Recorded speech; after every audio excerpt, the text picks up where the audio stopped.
Hello everyone, I'm back with another video. This video is going to remain really special on my channel. If you're a student who is confused about what to do after your bachelor's, or someone who is planning for master's, or someone who is planning to go to abroad and confused whether to take that one step by leaving your job, yeah, this is for you. And I'm so glad that Sarvani is being a part of this video. And for those of you who don't know who is Sarvani, can you please introduce yourself? Sure, why not?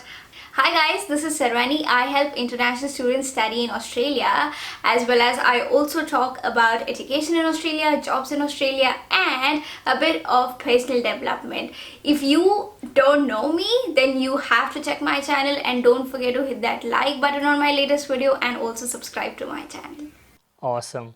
And before getting started, I need to tell you something. I'm trying to make videos with other students and others who already got jobs after their masters. Most of them are not considering me seriously, or they are shy to come in front of the video. So if you can show me some support by hitting the subscribe button, maybe that number can show that I'm really serious about it. And without any further ado, let's get started. So Sarvani, imagine you're in India right now, you just completed your bachelor's. So at that point of time, what kind of information would you gather to decide what to do next in your future? So I have various options. That's a really good question, because if I were to go 3 years back, the first and foremost thing what I would do is gauge my preferences. I have multiple options in front of me to choose. The first one is being able to go and work in an organization. The next one is to pursue higher studies. Now in higher studies, whether I have to stay in India or move abroad are two options that I can choose. Now out of three, what I have chosen was studying masters in Australia.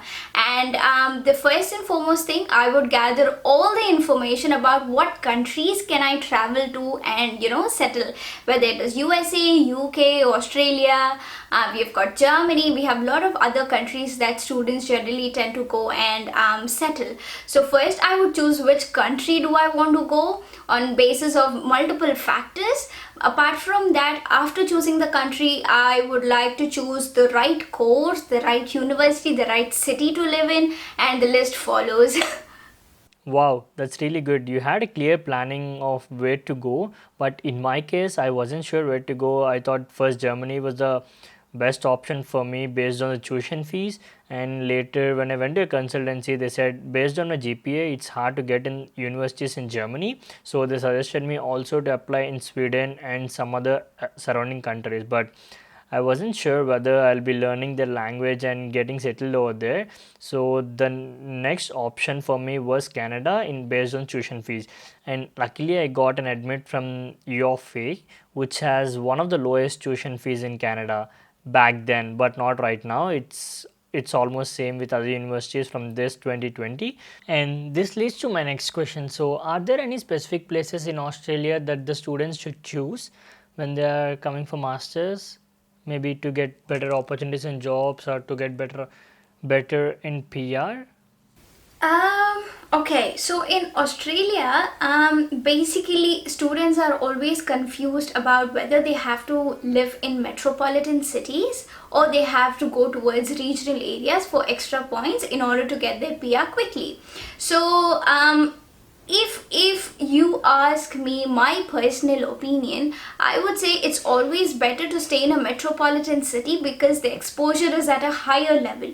In regional areas, definitely it will be an advantage for you to get your PR, but in regional area the jobs are less, which is the job availability is less, the exposure is really low, and then the life that it's when you move to Australia, your ultimate goal is not just PR.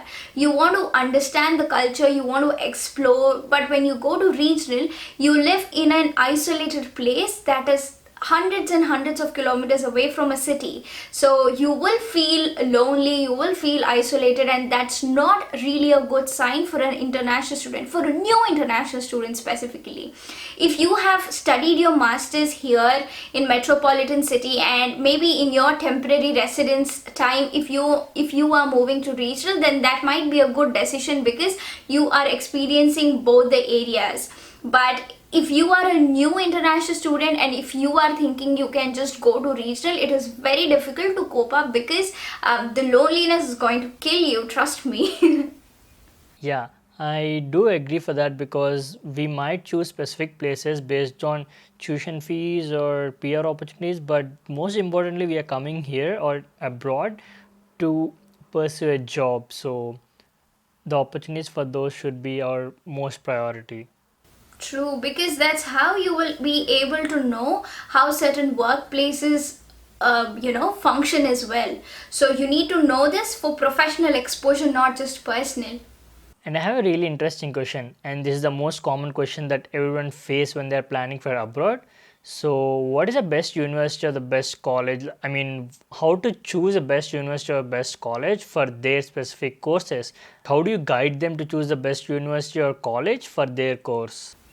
That's a really good question, and that's the frequently asked question that I get on my channel as well, and my DMs and mails and whatnot.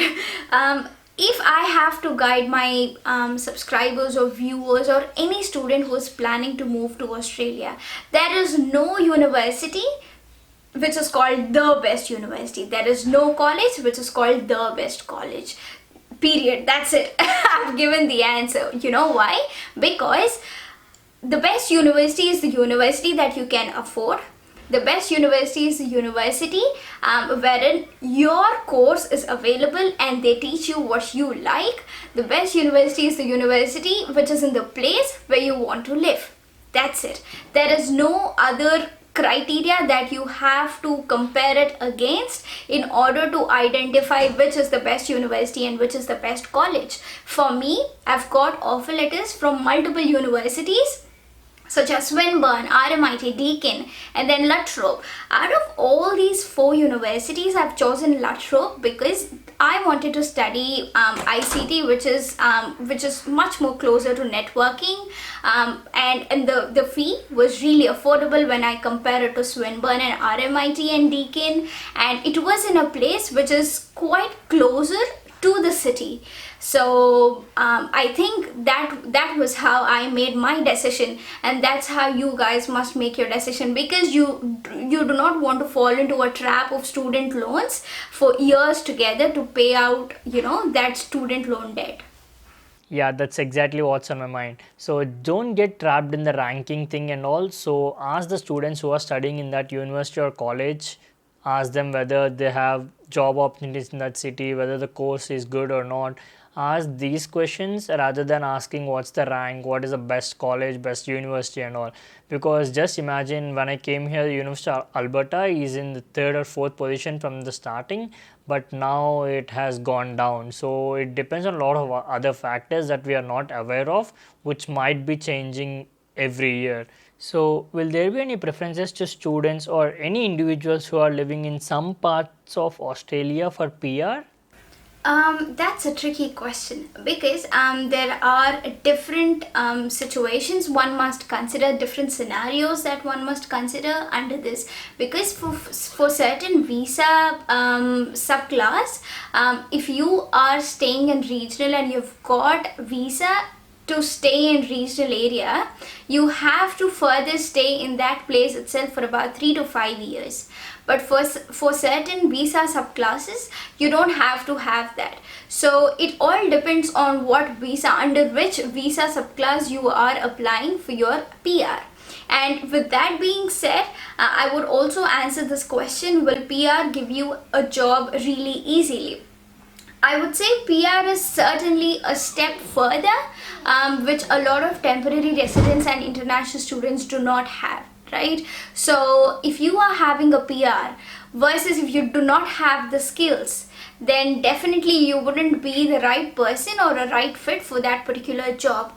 But if you have the skills and if you do not have the PR, you are certainly not going to get the job as well, because here the highest priority is given to permanent residents and citizens only. So I would say getting the PR is equally important to having the right skills as well. And this is a perfect combination to get the right job. Skills plus PR will give you a job. Yes. That's a really good answer. Okay. Maybe one personal question. What difference did Australia bring to your life? Ah, okay. um, Australia brought a lot of differences because it taught me how to be independent. It taught me how to manage my finances, which I was good at even then, but it made me more better person. Australia taught me how to be strong because staying away from family and managing everything just by yourself is really difficult. Studying while working, while finishing household chores is not an easy job. I know you must be experiencing this as well. So it makes us as a complete person, and it teaches us how to multitask, and that's the beautiful thing that I have learned. And managing everything by myself, just being strong. When you get tired at work and you feel hungry, you have to come back home and cook for yourself, because definitely there's no one who's going to cook for you until and unless you have your family here. You cannot rely upon anyone. So it has taught me a lot of things. The three top things that Australia taught me is it made me really strong, it made me quite independent, it made me how to manage my finances in a much more better way. Okay, what if a person has a job in India or a job in his home country and also want to settle down in Canada? Should he leave his job and come here, or should he continue doing his job? So, what's your suggestion for them? What I would say is first try to understand if the job that you've got is in your field or no. Okay, because that's really important. And if you have a job in your field and still you want to pursue masters in Australia, the best suggestion I can give you is finish your job for 3 years or 4 years and then move to Australia, because you are going to get 5 more points because you've got overseas work experience. Now, an important thing to remember is the job that you've been working back in India has to be in your field, and the course that you will be taking in future in Australia should be a continuation of what you have done in bachelor's and should be directly related to the job that you have done back in India. So if these permutations and combinations are fulfilling, then you will get 5 extra points, and that will give you an extra advantage, and that will help you to get your PR in no time. Awesome. Yeah, it's almost the same in Canada as well. So just imagine you have a job in India. My suggestion would be go for the job rather than searching for masters right away. If you're confused or if you're sure that you need to do masters and settle down in abroad, go for it. So just imagine you're confused right now. Take up the job, try it for 1 2 years. If you're not interested, then you can come for masters. You have another option. And just imagine you came for masters and you're not interested doing here. It's not good to go back wasting this money and all and starting a new career from the starting. That's not a good thing to do. So my suggestion would be take the job, do it for 1 2 years, and you'll be knowing like what to do next. Maybe you'll find your interest if you're confused, so the work that you do there doesn't go into waste. So my suggestion would be take the job, do it, try it. If you're not interested, then come here. So, Savani, what do you think about the value of abroad masters in India? Like, what if you have done your masters in abroad, maybe in Canada or Australia, and you went back to India? Does this have that amount of value in India? Mm, okay, so if let's say let's consider a hypothetical situation. If a person has finished his masters here in Australia or any foreign country, and he wishes to go back to India to pursue his career, obviously he has to start from scratch back in India, because again that's a new country after that person migrated back to India, right? So definitely there's a higher level of advantage if someone pursues anything from a foreign country and goes back to India. But again, you have to think whether you're able to earn the money that you wanted to earn, whether that job is giving you that job satisfaction or no back in India, because the number of hours might be more, or you may not like the work environment. There are a lot of things that you have to consider. But yes, it is a great question to answer, because this foreign degree can give you an edge over other people who have completed their masters or bachelor's just back in India, because you have higher level of exposure. And Sarvani, I have one more interesting question for you. So, what if a student doesn't get a professional job after his master's? What should he do? That's a good question. That's a doubt that everyone has in their mind, but they hesitate to ask. Okay, let me tell you like this. I finished my master's in July 2019, and it's almost July 2020, so it's almost an year. Immediately after finishing my master's, I started applying for jobs. And did anyone hire me? No. They didn't. Because definitely after finishing your masters, these employers require some other certifications from you to prove your skills and talent. So, my last question for this session would be what to do if a student is not aware of his interests, because most of the students ask me what course to take to get a good job. For that, the most common answer would be choose your best interest, because I was told to do so and I have suggested most of them to do the same thing.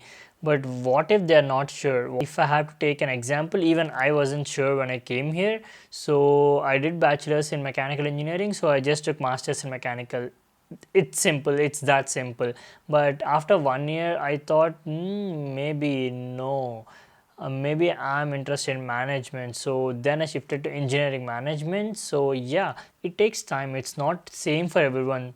One might find it very early in his life, or the other might find it very late. But what do you say about that? The best practical advice that I can give someone who's not aware of their interest is, whatever you've done in bachelor's, continue that in your masters. Eventually you will know what is right for you, just like how you realized that mechanical is not for you and you would want to go towards management side. Because if you do not know the interest, there is no point in testing out, okay, this course is good for me, no, I don't like it, this course is good for me, no, I don't like it. You do not want to waste money. So the practical advice is basically, if whatever you've done in bachelor's, if you're doing that, if you're continuing that in your masters, that will help you to solidify your PR eligibility criteria. So this is the practical advice that I can give you. Eventually when you get into masters, when you finish an year, and if you think, okay, this is not what I wanted to do, I expected something else and I want to do this now, then you can probably change your course and do something else in that realm. But if you do not know, just continue what you've done in bachelor's in your masters as well. And that brings us to the end of the video, and I'm so glad that you have been part of the video and you have helped my subscribers to know the answers for the most common questions that they might have. Thank you so much, Sarvani. And if you have liked the video, do like, share and subscribe and show your support so that we get an idea of what you're interested in and what you want us to do. And also thanks for watching till the end. And Sarvani, would you like to add something? Why not? Definitely. First of all, I would love to thank you for inviting me onto your channel. It's a great pleasure helping our viewers understand how Canada is and how Australia is. And guys, if you are looking for any information that is related to Australia, don't forget to check out my channel. I post 2 videos every week and you have plenty of content that you can binge watch.